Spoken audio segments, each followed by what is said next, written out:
A tabela abaixo apresenta 3 características de Ana e Benedito: idade A, número de horas de trabalho por dia B e tempo para estudos diariamente C. É correto afirmar que a grandeza B é...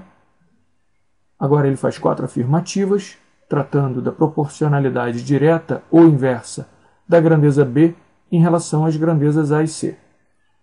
Vamos ver qual é a correta, só há uma correta, mas antes vamos discutir o que são grandezas diretamente proporcionais e inversamente proporcionais.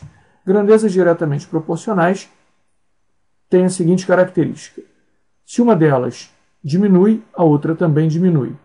Se uma delas aumenta, a outra também aumenta. Só que essa diminuição e esse aumento, eles não se dão de um modo qualquer. Eles se dão da seguinte forma, da forma relacionada aqui por essa equação. Se nós dobrarmos x, o y também dobrará de valor. Se nós triplicarmos o valor de x, o y também triplicará de valor. K aqui é uma constante. Então, sempre que vocês virem uma equação como essa, y igual a kx, sendo k uma constante, vocês podem dizer que y e x são grandezas diretamente proporcionais. Note que se diminuirmos o x passar, por exemplo, a ser x sobre 3, né, 1/3 de x, o y passará a valer 1/3 de y. Né? Teremos um fator 1/3 aqui, né, na frente do k. Esse 1/3 teria vindo da diminuição de x, que passou a valer x sobre 3. Então, diminuindo o x, você diminui o y e não diminui de um modo qualquer. Diminui proporcionalmente. Quando a gente fala a palavra aqui proporcionalmente, nesse contexto, a gente está se referindo a um mesmo fator. Quer dizer, se o x dobra, o y dobrará. Se o x cai a 1/3, o y também cairá a 1/3. Isso significa que y e x são grandezas diretamente proporcionais. Essa equação é a equação que permite você resolver um problema via regra de 3. Toda vez que você puder resolver um problema via regra de 3, é porque é essa equação que está relacionando as grandezas em questão. Por exemplo, em química, há muitas soluções que saem via regra de 3. Se você dobra, por exemplo, a massa de soluto numa solução, você dobrou o número de moles desse soluto na solução. Então,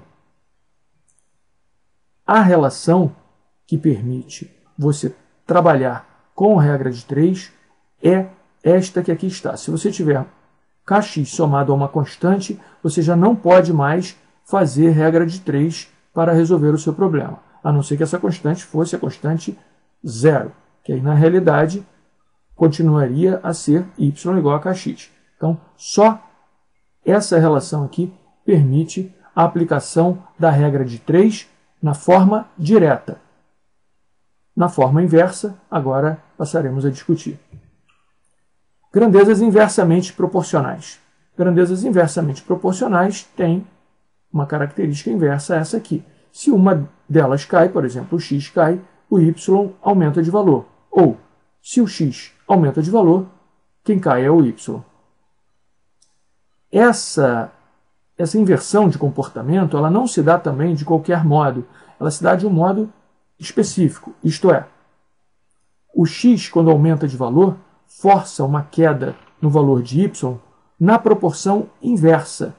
Isto é, se o x dobra de valor, o y cai a metade. Se o x triplica de valor, o y cai a 1/3. Grandezas assim são ditas inversamente proporcionais. O k aqui é mais uma vez uma constante.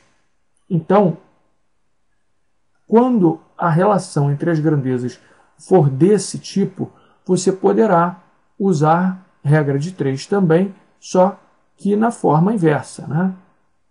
Na direta é essa aqui em cima. Feita essa discussão, podemos então passar a aplicação desse conhecimento no nosso problema em questão. A grandeza A, esta que aqui está, ela aumenta na proporção 30 sobre 20. Quer dizer, a idade de Ana é 20. A idade de Benedito é 30. Então, essa grandeza A, nessa coluna, aumenta de 20 para 30.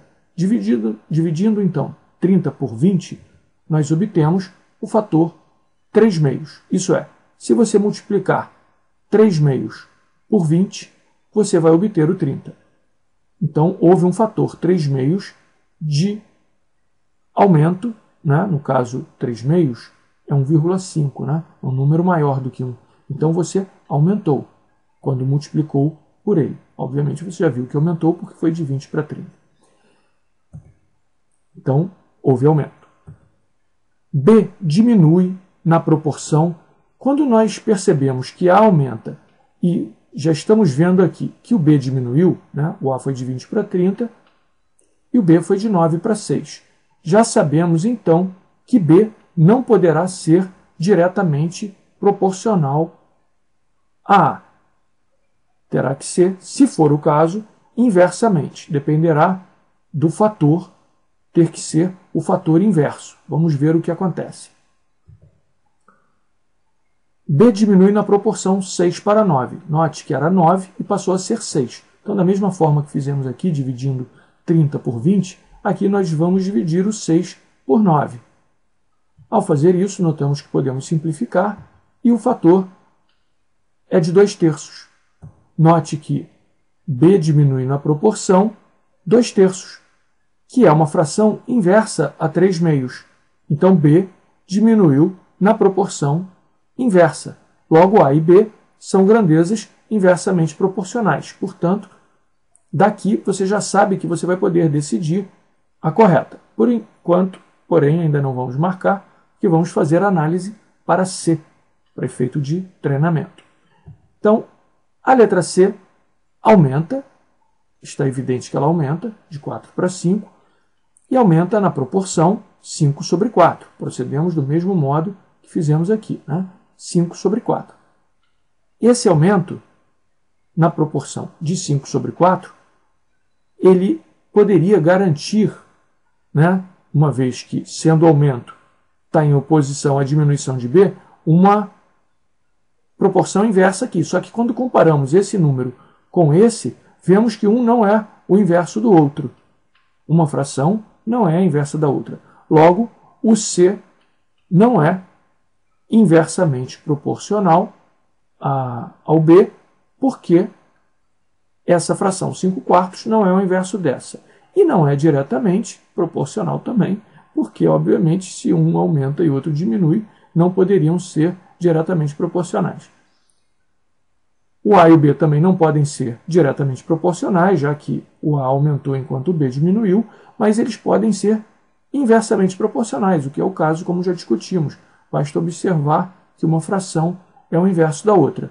Desse modo, dizemos que a grandeza B é inversamente proporcional à grandeza A, o que credencia a letra A como correta. Encerrada a questão.